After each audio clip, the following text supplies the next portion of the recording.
one of my teachers, someone that got me on this track that I didn't even have any idea that I was going to be on. I did not want to be a minister. I just wanted to use up a Wednesday night and go to a class just so I had something to do. In fact, Reverend Doug used to let me sleep on the floor in class. But what most of the people didn't know is I had back surgery at that time. So I couldn't sit for a long time. And so he knew I had back surgery. So he just let me sleep there sometimes. And some of the other people in class would get so annoyed at me. I mean, she's not learning anything, she's sleeping. And actually, out of Reverend Doug's first class, there's two of us that are still ministers, Reverend Tim in Edmonton and myself. So thank you, Reverend Doug, for putting up with me. And now, folks, we get the teacher that taught most of us. Thank you. And I guess I should get a hug. I guess so, yeah. We'll let me get turned on here first.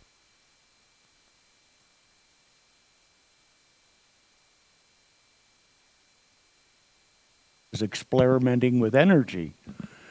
And my mom had this lamp in a little hand when I took that light bulb out, and I wondered, what would it be like if I stuck my tongue in the end of it? Well, of course, it never got all the way in before it arced. And about 10 minutes later, when I come around and got up off the floor, I thought, you know, I'm not going to do that again. So please don't do that, you know. Yeah, well, thank you, Valentine. That was a really nice introduction. I really like the thing about following the rules. Well, today that's called working outside the box when you don't follow the rules. So it's a little bit more respectable than it was in those days. And I wanted to do a plug for that course. I've been doing this in my 46th year. And I was at a conference 2 years ago with some of the top dogs in the movement, and we were all talking about what our favorite books were, top three. Number one was Science of Mind, and number 2 and 3 went back and forth, but number 2 was Spiritual Economics, and number 3 was How to Use the Science of Mind, okay?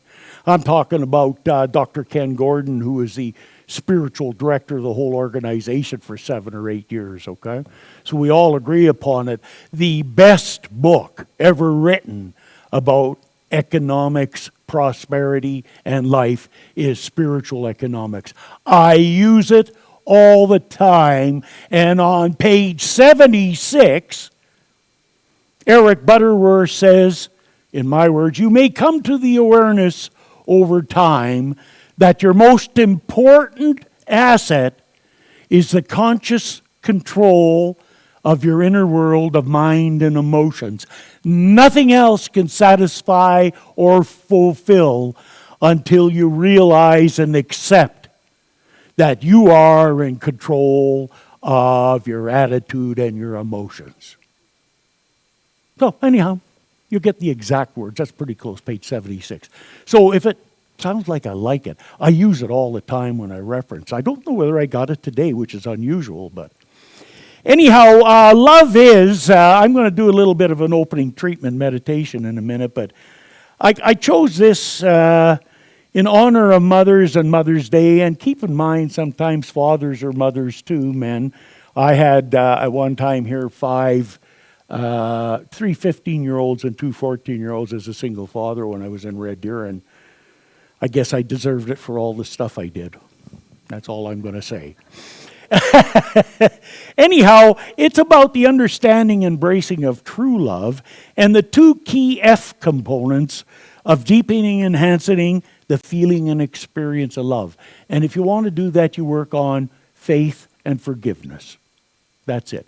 If you can do those, love is automatically there. It's just automatically there.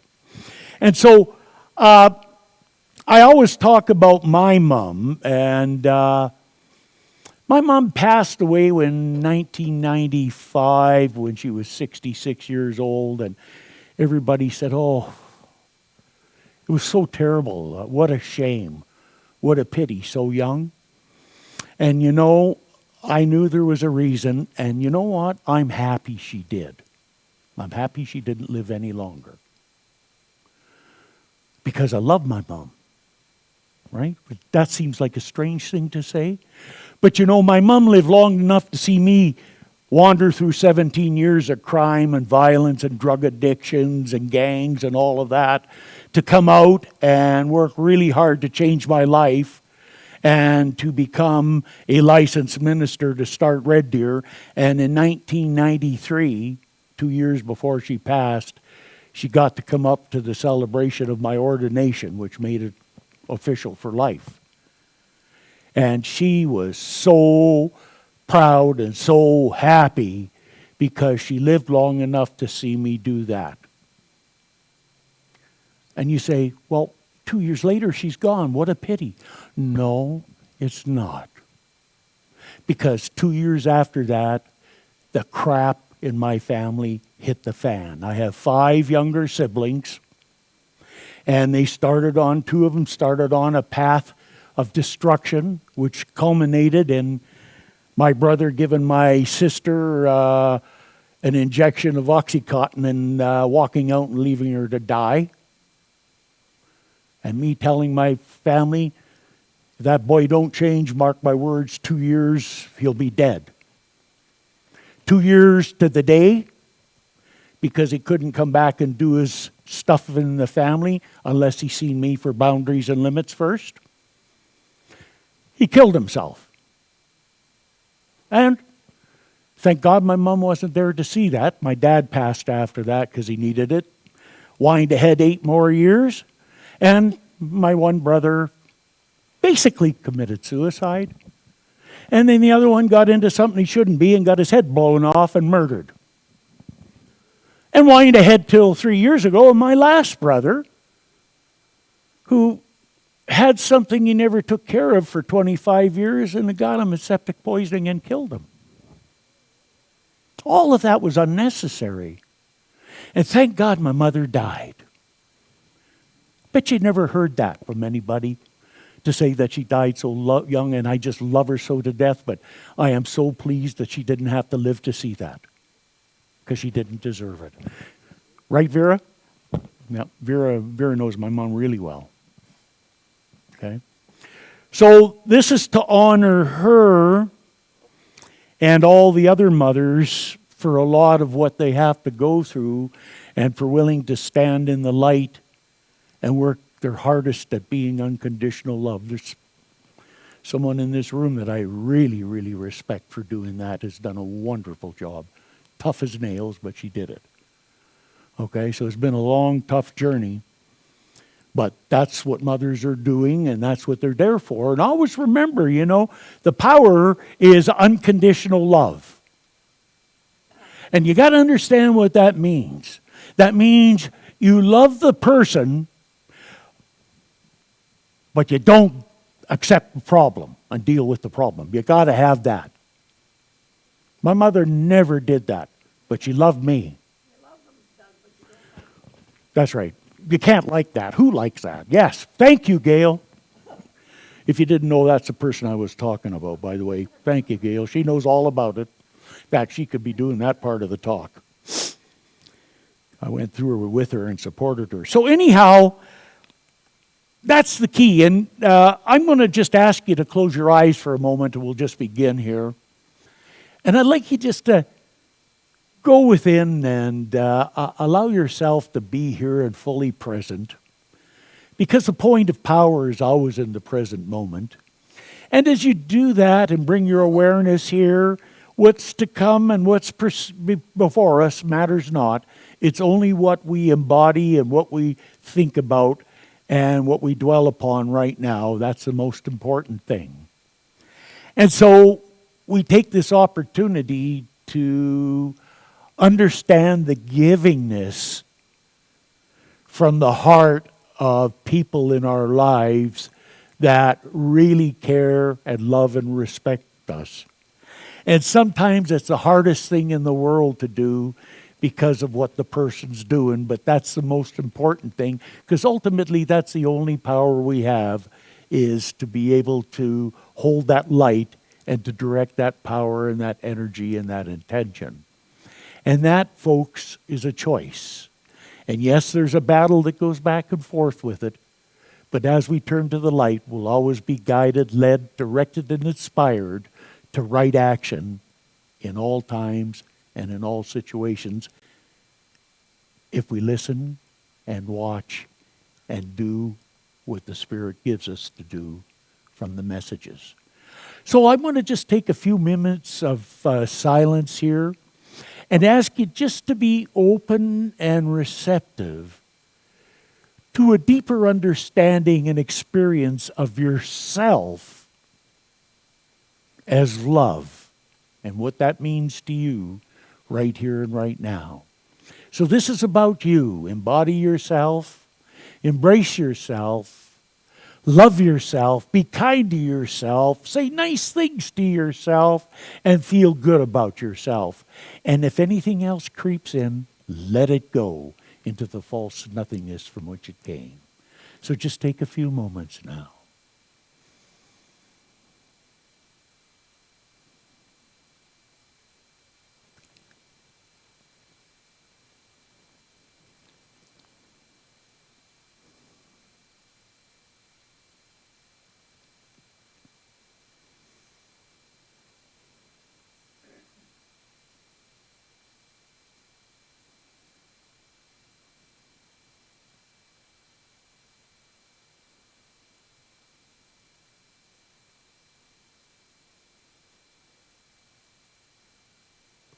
So now I know that I am open and receptive to receiving a deeper idea and understanding of the meaning of love, and that I accept that all of this is permeated and accepted within me, about me, because loving more and loving things other than loving ourselves does not exist. So as we love ourselves, then we have more to give to other people. So I know that that is our destiny, our journey, and that's who and what we are. So I know it's now revealed, and I give thanks going forward, and I let it be so, and so it is. I remember when I moved up to Red Deer, I had this issue I was dealing with. And the thing that come to me was an affirmation to do, which I got from Louise Hay, but I just added a little something to it. And it was 20 minutes a day, twice a day for 6 months that I did this affirmation before one day I was able to look in that mirror and say, okay, I'm okay now. And that is, I love and approve of myself exactly as I am. Okay? Why was that hard to do? Well, you see, when I did this, and I'm going to do it, you got to get stripped down right to the bare bones. That's no clothes, standing and looking in the mirror naked and telling yourself that while you're looking at yourself. But then add another thing there. When I began that, because I had a particular issue I had to deal with, eating disorders, I had the Buddha out on the sink and I'm rubbing them. 425 pounds I weighed. Okay? So try weighing 425 pounds and looking at yourself, rubbing your belly in a mirror for 20 minutes twice a day, saying, I love and approve of myself exactly as I am. Try it on for size and see what goes on inside. Whew. But after 6 months, I was doing it one day and I go, okay, I've accepted myself exactly the way I am. Now I'm ready to move forward. Had a job at the Red Deer Hospital, started eating disorders counseling, met this lovely lady that had a particular issue that she needed to deal with, and in return for counseling, she gave me a membership in her gym right there and got me going doing aerobics with the ladies. Holy crap, Batman. You get 425 pounds moving this way, they go that way. You try and stop that mass and change directions. I got to tell you, that's a challenge and a half. But we stuck to it and got through it. And, and it's about a matter of loving yourself enough to do that. And it's really hard to love yourself doing that. Plus the repertoire and the resume of rotten things I'd done. Whoa. So anyhow, that's the key. I love and approve of myself exactly as I am. And I've always struggled with love.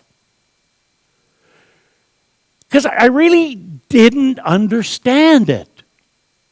45 years, and I didn't know I understood it, but I knew I wasn't quite getting it.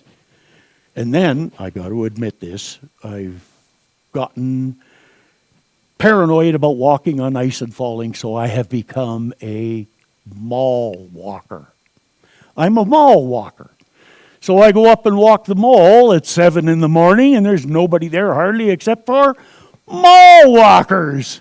And they don't want to talk. They just say hi, and that's it. You get one hi, and you pass them 10 times, but only once. That's the way mall walkers do it. And I found doing my treatment and walking there, holy crap, I never thought that you could get inspired being a mall walker. But I'm walking along one day, and all of these things I learned about love kind of gelled for me. So what I realized is there's 3 kinds of love. There's universal love, all-encompassing, everywhere present. There's spiritual or soul love. And then there's human love. And all 3 could work at one time, but all 3 are succinctly different. Because I never thought I had much love in my life. And so let's take it back to universal. And the idea, which brought one of the ideas that brought this together, was something I learned from Paramahansa Yogananda.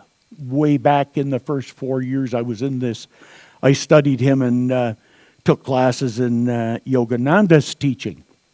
And one of the things that he told me, that the most important thing for us to do is try and limit the waves of likes and dislikes. Try to stay in a level line like this with emotions and feelings, and joy is like this, and it's up and down, not like the human, which is going up and down like that. Neutralization of the waves of likes and dislikes. And so I started thinking about this, and I got very calm and very peaceful, and wasn't thinking. You ever get that where you're just nice and calm and peaceful? You're not thinking of anything, but you're just no real big ahas, just laying there enjoying the experience. Does that ever happen to you? Yeah, we know when we're around, or you get those just pregnant pauses where you stopped at a light, and all of a sudden you kind of drift into this real neat space where you're not thinking of anything. And we all do that, okay? And in that space, there's kind of nothing, no sensation or anything. It just is. You see? It just is. So universal love cannot be distinguished by sensation. Because it is. So it doesn't have anything other than its isness. So in order to experience that, all we got to do is just be comfortable, be at peace, and be neutral. No feelings, just kind of neutral. And that's universal love. So we've got a lot more love in our life than we thought. Next level is spiritual or soul. Now, here we're getting into all kinds of interesting things. So we go beyond the physical, beyond the spiritual, to quantum physics. And in quantum physics, everything is energy.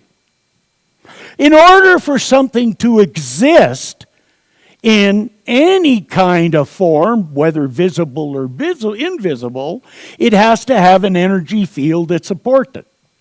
We call it the soul, the aura of the soul. Everybody ever feel anybody's energy field? You can. Now, the soul, if it was just God, we wouldn't be able to distinguish it because it would blend into universal energy. So the soul within us has to have an energy field to support it. And that energy field has a polarity. And that energy field can produce sensation.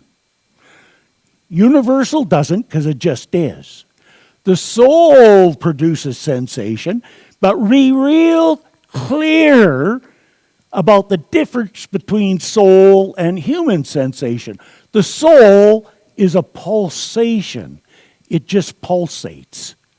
It isn't a up and down, it's a pulsating feeling that you get.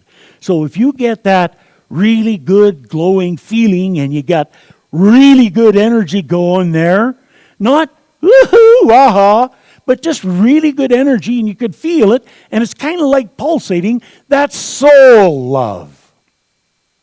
Okay? That's what it is. Can it be like that all the time? Sure, if you get rid of the garbage in here.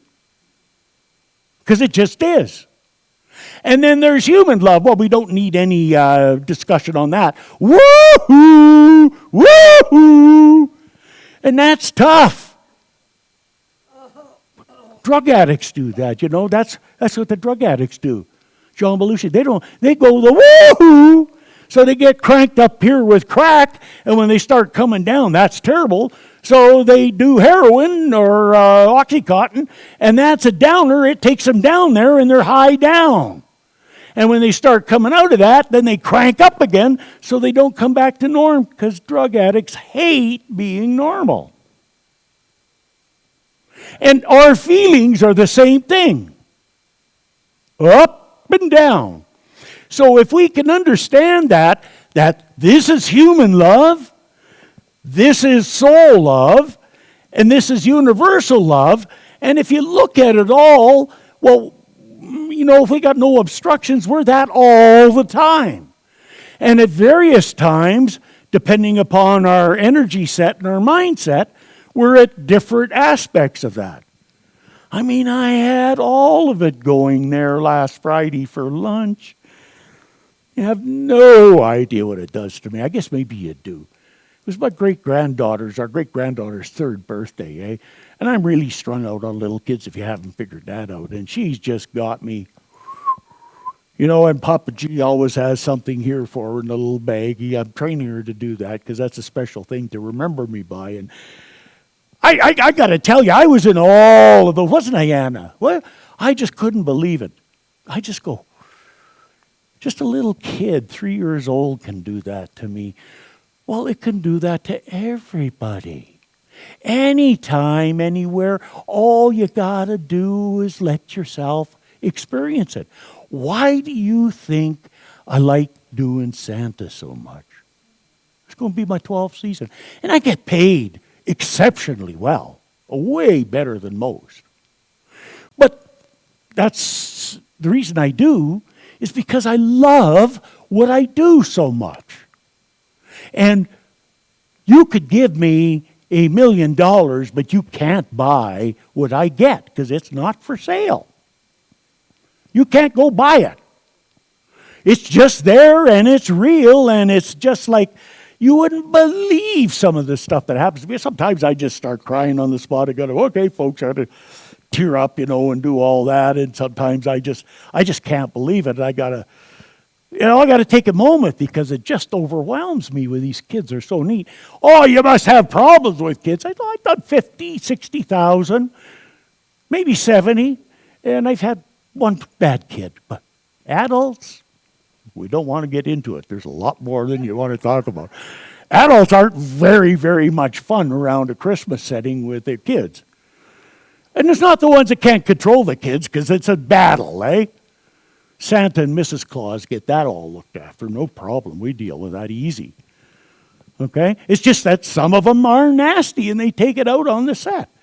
So if you can get that real clear, Yogananda about the universal love and, you know, your quantum physics about the spiritual love, and of course we all know about the human love.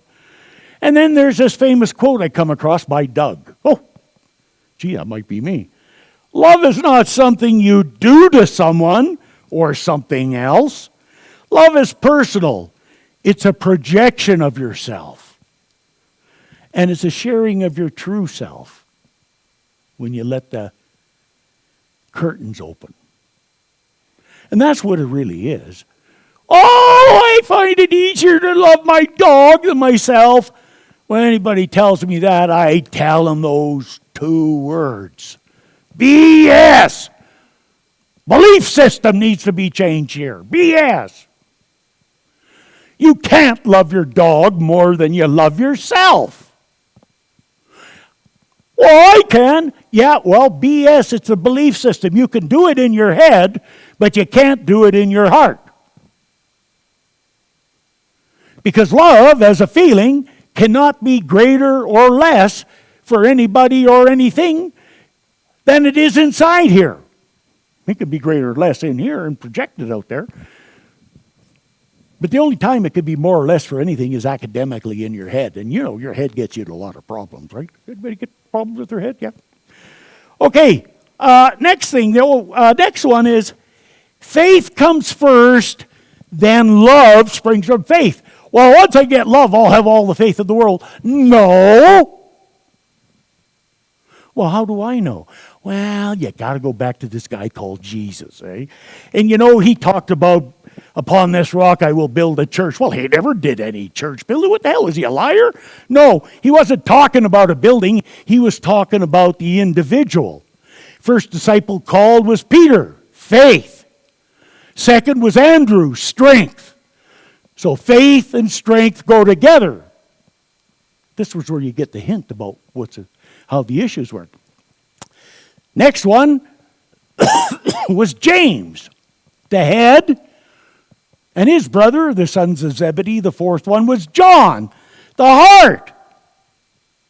Love. So love didn't come first, folks. Not according to the way Jesus said to construct yourself anyhow. It's good enough for me. It came in that order. Faith and then the strength. Not physical strength. The strength and tenacity to weather the storm.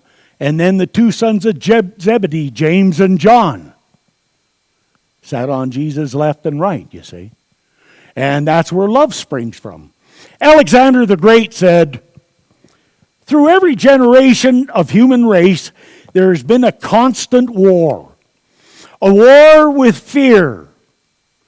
Those who have the courage to conquer it are made free, and those who are conquered by it are made to suffer until they have the courage to defeat it, or death takes them.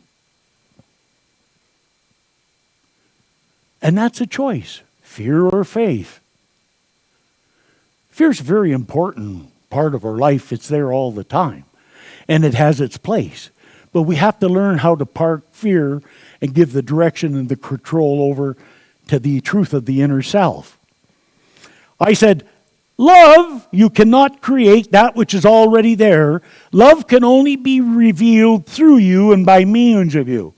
So that's where it has to come, and that's simply getting rid of all the trash, negative beliefs, all of that. Simply said. I've been working at it 45 years and I still got attitude.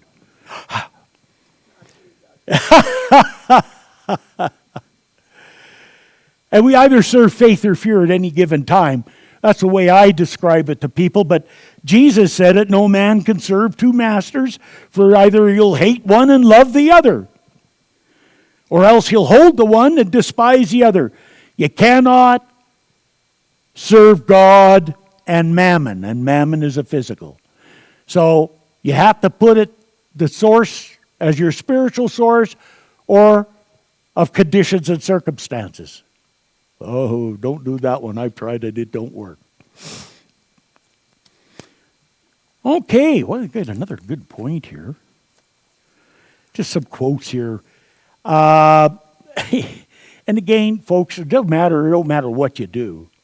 If you are going to move forward, why take a moving van with 20 loads from your life of garbage that you're not going to use and haul it along to the next destination? Has anybody got any of them boxes? Yeah.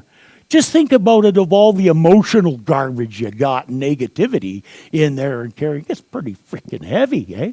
And so forgiveness is about willing to let that go. And when you're dealing with people, one of the greatest things you're ever going to hear, this is the truth. You don't have to love them to forgive them. You don't have to like them. But you do have to get rid of your angst and your energy that's negative, and at least be neutral. And the acid test is, think of all those dirty dogs that done you, and if you don't have any feeling at all, you've got there. So you don't have to like them and love them, you just have to be there. That really helped me, because there were some people I couldn't get to like. Still don't like them. And you know what? I'm sure it's mutual. It doesn't matter how many people don't like you, as long as you like yourself, because they ain't in your head. Okay?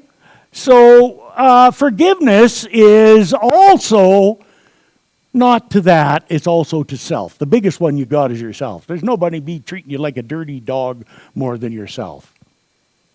Tell me that's not true and try to prove it to me. You can't.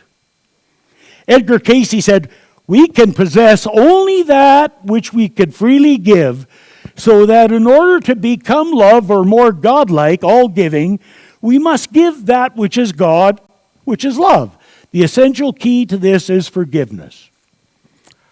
And a few quick do's and don'ts to wrap it up.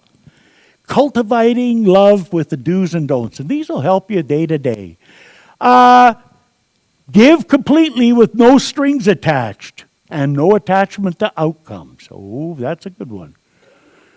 A lot of people give and they got strings attached. How do you know when you give it to them and they throw it in the garbage in front of you? And you got a reaction. How could they be so selfish? That's because you had an attachment to it. It don't matter what they do with it after you give it to them. That's their choice. Your job is done when you give the gift. Let it go. If not, you got an attachment outcome. Anytime you have an attachment outcome, it's not going to be good. Being of service, giving of your time, talent, and treasure. That's why I'm here. I said, God, if I could get my life back, I'll be of service as the rest of my life. Don't say something like that, because you don't know what's going to happen to you. Look what happened to me. Some of the stuff. No, it's good, by the way. Nurturing faith, trust, empathy, compassion, and caring. Start standing up and speaking for what one firmly believes in.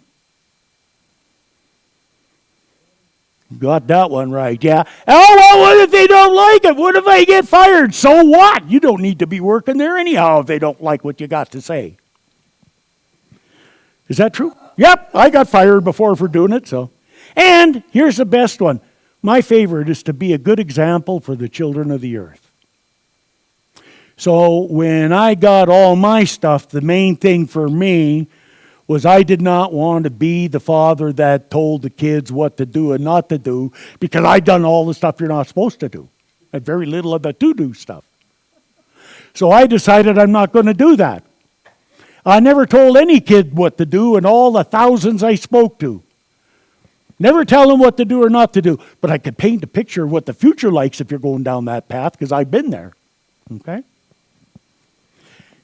I decided that the best way I could do it was be the kind of father as an example to do life. And I remember being in the Saddle Dome once with my grandson and dad. And this guy was sitting in my seat, his wife. And everybody knew it except for him. And oh, did he say some nasty things to me? And I'm thinking, remember, Doug, you're going to show your grandchildren the right way to do things, not the way you do them. So I went and got security and come up and got them and said, and I told my grand, this is how you do it. You get security, got the guy thrown out. It's so good to be able to show them the right way and not do it the way I knew would work, because I've done it before. But it's tough changing your way you do things when They worked before, but it's not the way to do it. Okay, and avoid these. Well, you got to be willing to release the killers of faith, and that's worry, doubt, negativity, and fear. Anytime you're there, you're on the down trail. Do you go there? Well, maybe a dozen times in a day. And it's not about not going there. If you find yourself there, it's just don't entertain it for a while and invite it to go somewhere. Get into catastrophizing. God, we can make things bad if we think about them. I mean, I listened to people that had stuff. I remember Edith come to see me about counseling about her husband, and she was just ripped out of shape about him. She was more angry at him when they got divorced. And she seen him on the town there, and she was a really nice lady. And I knew about that guy. Well, when are you going to quit sleeping with him every night? Well, it was the wrong thing to say, but it did get her attention. She said some really nasty things, but she realized that she was carrying him around and it wasn't bothering him. She was still married to him. Okay? We all got to go through that kind of stuff. Or being possessive or jealous. Sitting in judgment. Oh. I always get that. When I moved up here, you would have no idea how many times I got nailed and judged by declared Christians. And I'm thinking, well, what did Jesus say about this? Or aren't you doing what Jesus said anymore, or is that gone out the window? They didn't like me, 'cause I challenged them. Self-condemnation and criticism. Get rid of that. And then using love as a bargaining tool. I'd love you a lot more if you'd only do this. After all I've done for you, how could you do that to me? And how could you do this to me? Oh, anybody recognize those? Or is it just me? Is there any more? I bet you there's a few more. And so those are some of the quick little things to do and don't if you want to cultivate love in your consciousness. And so it's an ongoing thing. You know, nobody's got the tool on it right now. If we did, we'd all be doing it. Sounds so easy. Yeah, everything sounds easy. It's doing it where you get the real, when the pedal hits the metal. And the rubber hits the pavement. That's when you know you got it going. So I know for you, as I know for myself, that we celebrate love in a different way today, with realizing and accepting that we've been a lot more of a loving individual than we ever thought we were. It's just we didn't know we were. So give yourself a break, give yourself a stroke, and congratulate yourself for being okay and being good. I know it, I recognize it, I declare it, I accept it, I give thanks for it, and so it is. Whee! Okay. Thank you. Thank you, dear. Guy.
This is live, folks, so this is, yeah. So the song is an original song that I wrote, and it usually takes me forever to write songs. It usually takes me forever to write songs, but since I've been coming to this place, this church, I call it a church because it is to me, and it's the best kept secret. It's just been wonderful for me, and it's opened me up. I'm getting back to my music, and I wrote this song. It just flowed right through me, and it didn't even take that long. So little tweaks here and there, and the song is called "Love Is." And I was not going to do it. It wasn't even finished, but Doug had a little talk with me about my excuses. I said, oh, well, I have a song called Love Is, but it's not done, so I can't do that one. I could maybe do a different one. And he said, excuses, excuses, excuses. And I fought with him, but, and I went home and I thought, I'm going to do it. I'm determined. So it's called Love Is.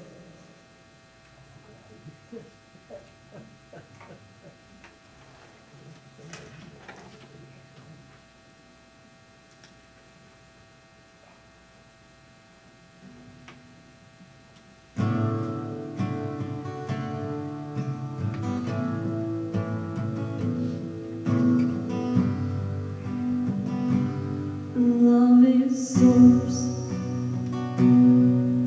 light and sound. It's power unbound. Love is, it's the seed of our soul. It's a heartbeat's play, and love is. It's pure and it's free, here in you and me, and every living being.